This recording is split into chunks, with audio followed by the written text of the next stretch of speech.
Dean? Yeah. I think we are about to start. Hello. I want to say, first of all, for me, this is a very poignant event for me to rejoin Medard Gable and Ed Halbin, who I met back in the day that they've just so beautifully described for you all. But here we are today, and if we consider the chaos ahead, the state of the world today, and especially this group and our history, I have a feeling that we should just observe a minute of silence. I'm not going to impose that on you because I think people who do that are obnoxious, but that's the feeling I have. And one reason for it is that I think about this all the time, 24/7, every day. And I've done that for the last 7 years after I retired. And I did it ever since the 70s, ever since meeting Bucky and Mehdi and Ed Schlossberg and all these people. It has been my life. What do I mean by that? I have not anywhere near been anywhere near as involved as Medard and Ed. But as I don't know what you would say, media theorist, I used to call myself that, the idea of World Game and bringing it to scale has been at the center of everything I've done as one who thinks about media. I want to just first say, before I get into that kind of subject, that a couple of things that I really heartfelt agree with both Mehdi and Ed. With Mehdi, Bucky was a poet. There's no doubt about it. And anybody just remotely sensitive be around him. Read his stuff, read his words. I mean, the man was a poet.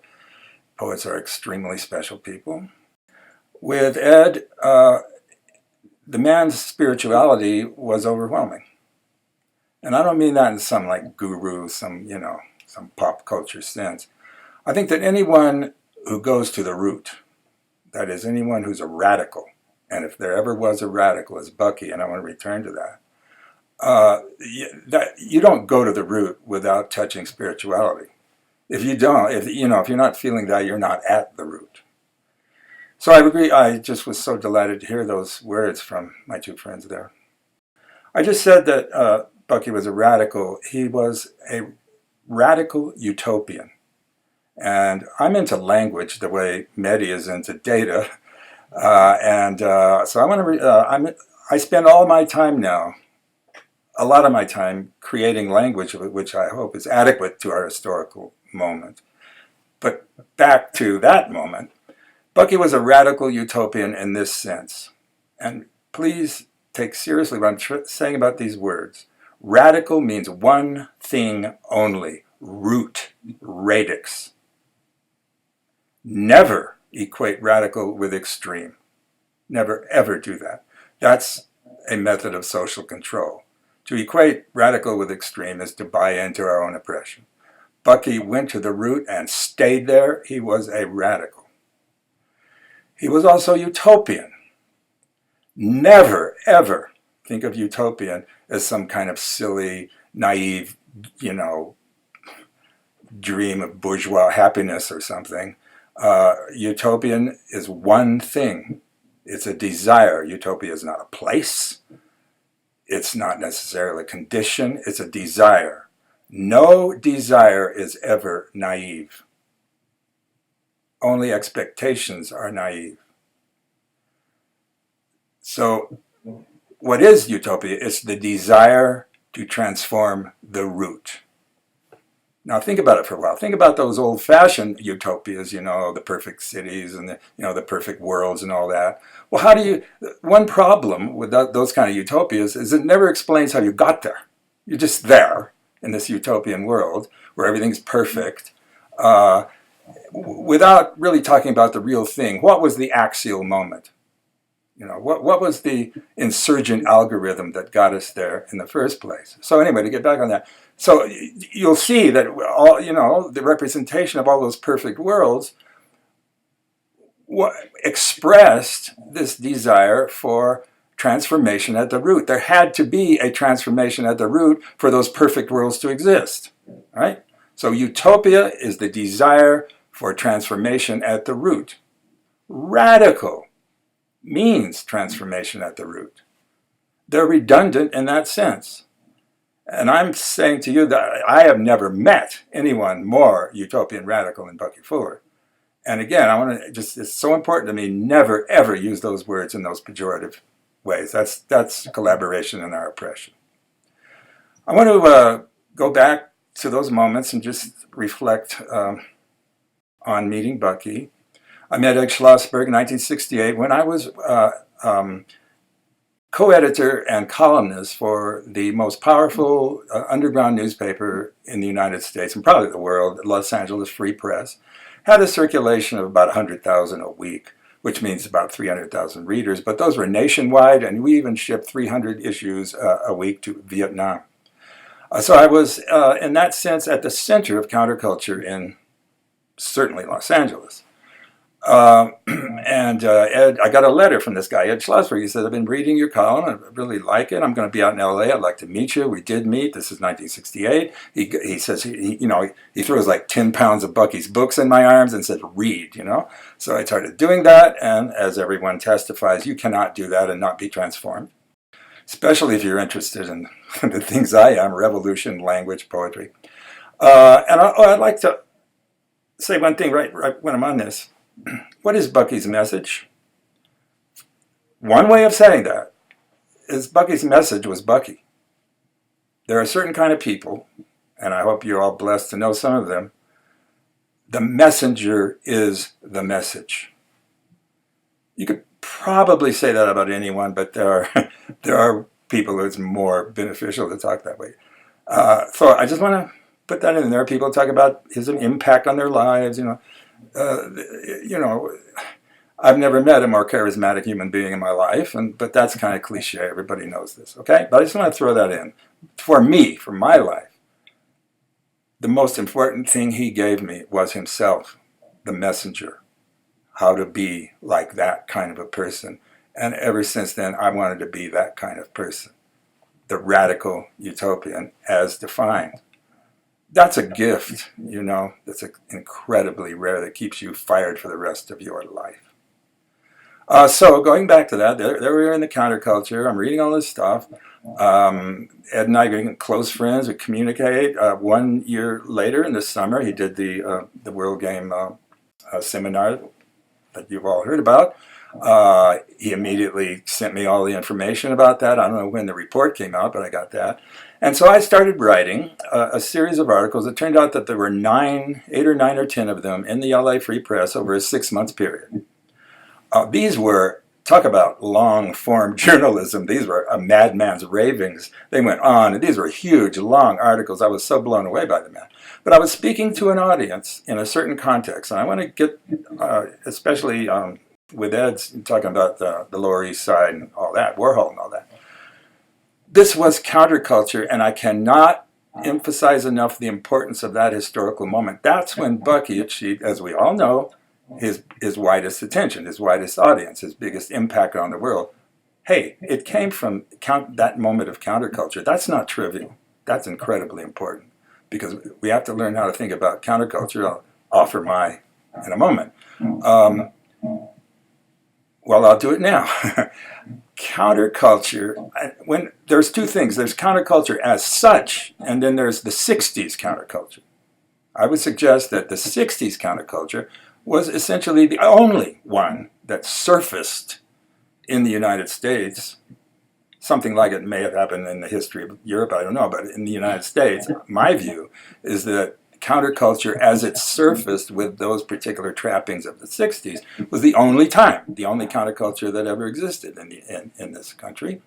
And my view of a counterculture, okay, first of all, what, in general, what do we mean by that?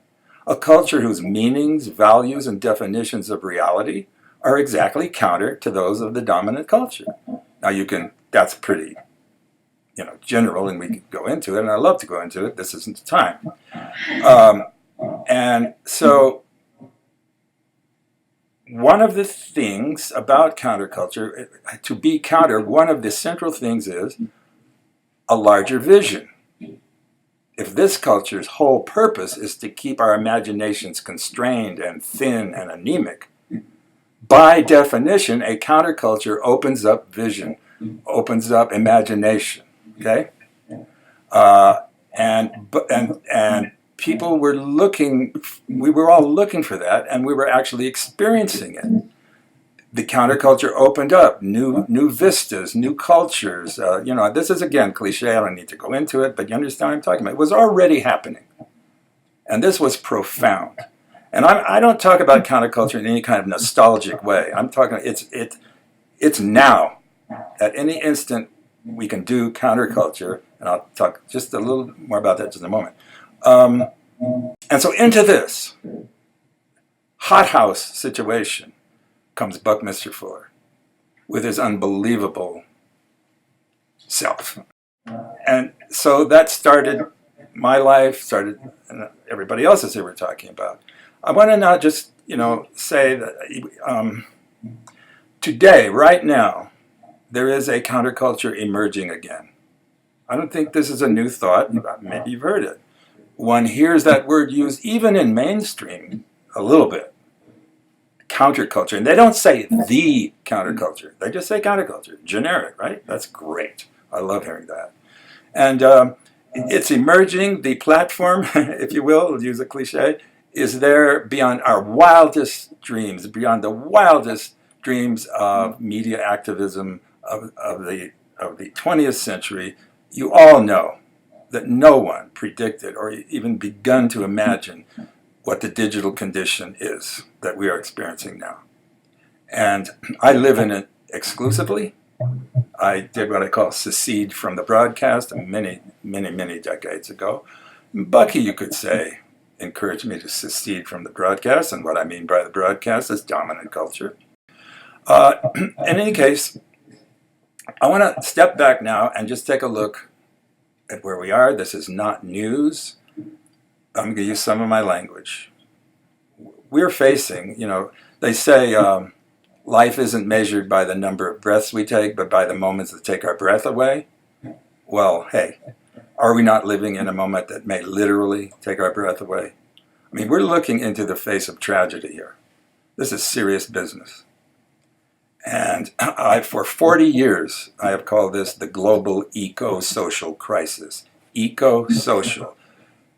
The natural ecology and the human ecology are both ecologies. They are integrated, inseparable. You cannot talk about one from the other. There are people, the post-human, and there's one guy, Bruno Latour, says, we can't be post-human because we were never human, meaning you could not separate us from the surround, from the medium in which we realize our autopoiesis, as another one of my heroes says, Umberto Maturana, the medium in which we produce ourselves. Okay, so anyway, that's what I've called this, and we're faced. This eco-social crisis presents a challenge of civilizational proportion. I'm not saying anything new.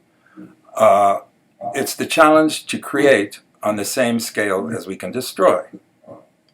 That phrase comes from a couple of other people who inspired me deeply. Kit Galloway and Sherry Rabinowitz, you may or may not have heard of them. Hole in Space is one of their famous telecommunications satellite projects. But in any case, they were artists who were pioneers in what I call telepresent social networking back in the 70s and 80s. Huge impact on me, I won't go into that, but we have to create on the same scale as we can destroy. Is that not world game? So if I ask myself, what is world game? What's it about? It's about creating at scale.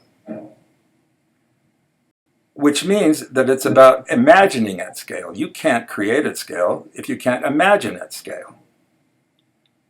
You can't imagine at scale if you can't visualize that which you are supposed to imagine. Visualize that which already exists, and simulate and visualize that which could exist. I take it that that's what Mehdi's been trying to do his entire life. That's what Bucky did his entire life.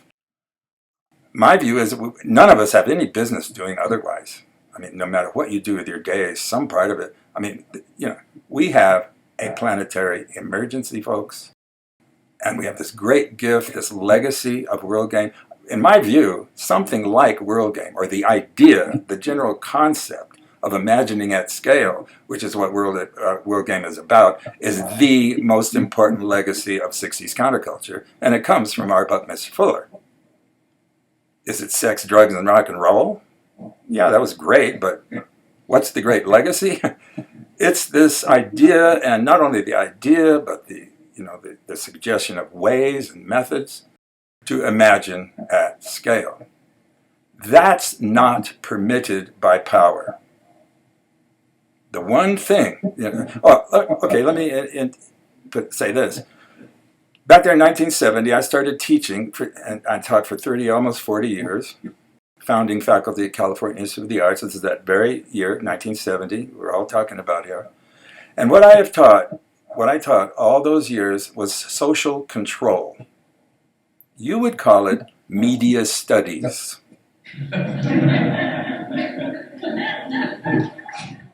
Think for 5 seconds. Media studies is the study of social control. How could it be otherwise? Why do we laugh when we hear that? Have you had media study courses and the teacher didn't characterize it that way? You were betrayed. My whole life is studying social control. The desire that utopian desire, going to the root, to imagine at scale is politically not permitted. Now look where we're at here these days. Some years ago, when the internet reached a certain density, shall we say, it's the end of mass media and all the social control that depends on it. We're living at the end of the mass media and the social control that depends on it. That's why the NSA is so hysterical. Control is gone. The Constitution no longer matters in that sense, and surveillance is forever. This is COINTELPRO, forever. There's no choice. They have no choice. Because suddenly, from their point of view, Pandora's box is open. And here comes everybody. Right? All these cliches, and they're so deeply true. Here comes everybody wanting to see at scale, wanting to imagine at scale, wanting to do World Game, even though they never heard the word. Right? We know that we all want that. And looking at the internet, we know it's there. We know we can do it. The digital condition can do this. But let's think this through. Okay, World Game is about creating at scale. Creating at scale means we have to imagine at scale. To do that, we need an enabling culture, a culture that enables us to do that. The culture that we're living in, this lethal culture, which has itself created the eco-social crisis. It's a cliche if I say, all my adult life I've heard this. We're living in this eco-social crisis which was created by the very institutions that were supposed to prevent it. They are incapable of transforming the root of their own existence. Only the people can do that. The people are always radical. The people are the root. But hey, because we've lived under this unbelievably sophisticated system of psychological operation on us that we call the culture, we're probably the most, and I'm talking large scale here, the most depoliticized, distracted culture in industrial civilization. Are we really the ones we've been waiting for? There's serious reason to doubt it. Given the level of distraction in this country, you might say, the last moment of history would go by unnoticed. And yet, so that cries out. That cries out for something. Another culture in which we can enter this other culture and use it as a technology of the self, which all cultures are. We create ourselves. We construct our identities and our desires, our fears in the culture, all culture. We use the culture to construct ourselves, our desires. We need another one. We got to get out of this lethal culture as fast as humanly possible and build another one. I see that as an aspect of what we're calling here, quote, World Game.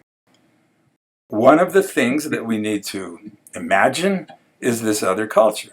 But there seems to be a kind of a closed loop there. How are we going to imagine this other culture without living in the culture that enables us to imagine?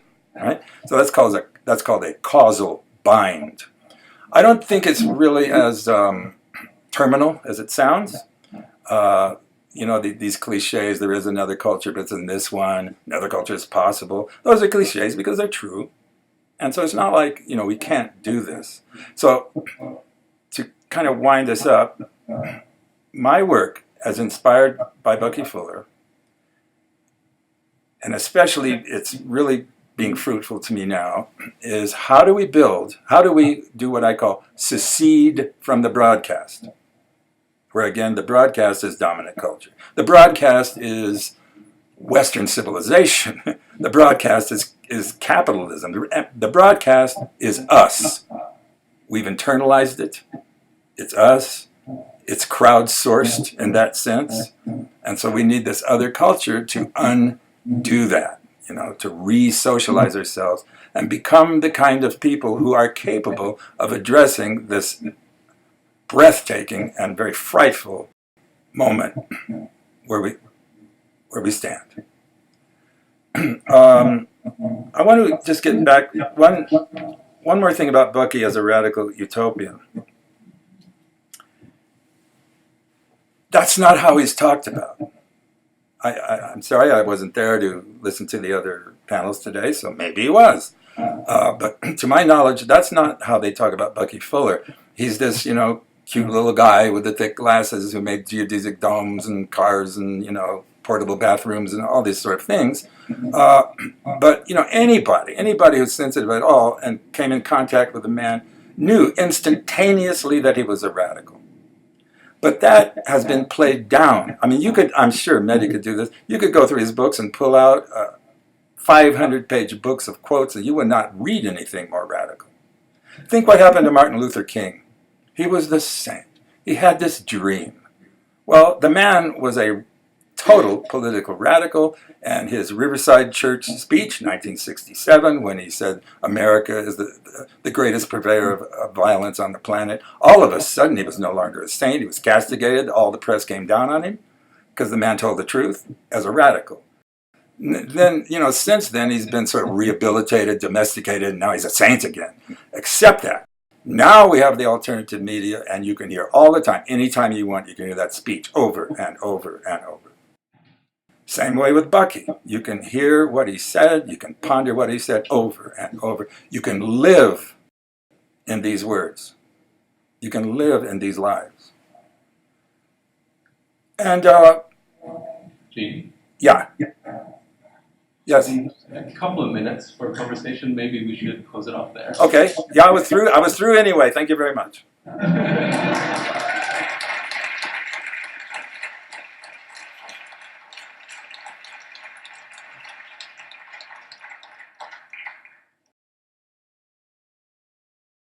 Really an important perceptual tool looking at this experience. That you actually were on the map, you were really standing there, you were really, it was in your body as well as in your mind. Even when he talked to people, it was the experience that often was the most powerful thing that entered and transformed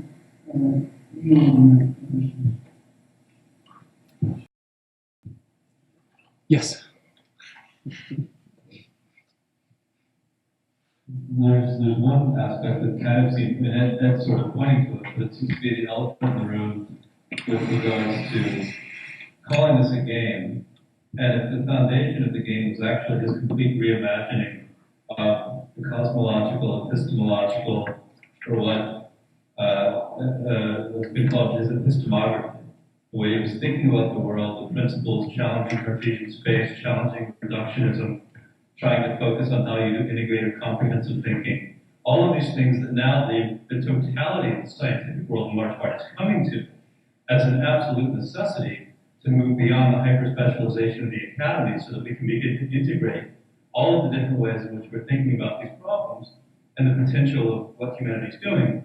It seems that that hasn't been necessarily addressed in the context of today's conversations, and that by focusing perhaps on the game as a game and on the artifacts and on the technologies, that we're losing the larger sight of what his project was about, which is really challenging that fundamental way in which our processes of knowledge production have unfolded, particularly within the West. And I'm wondering, if, particularly for the scholars in the room, if that's something that's been considered and examined in the context of what the world game is and how that can be understood as I think the Center for Integrative Studies is really trying to get to, and what the implications of that might be for academia today. James, before you go, Tim, Yeah. nice to see you. Yes, Hear- yes. Hear your voice. Likewise. Great to see you. Yeah, it's I great. loved what you said. So I think we did good. Yeah. And we're still doing it. That was the-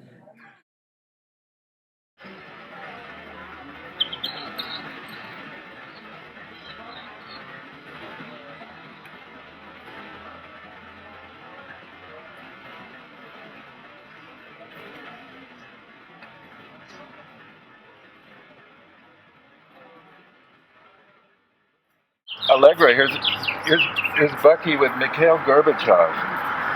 Very interesting. Yes, I wonder who's going to have the most lasting effect on the world. I would bet on the Fuller. Although Could be. he's in good company up there. Yeah.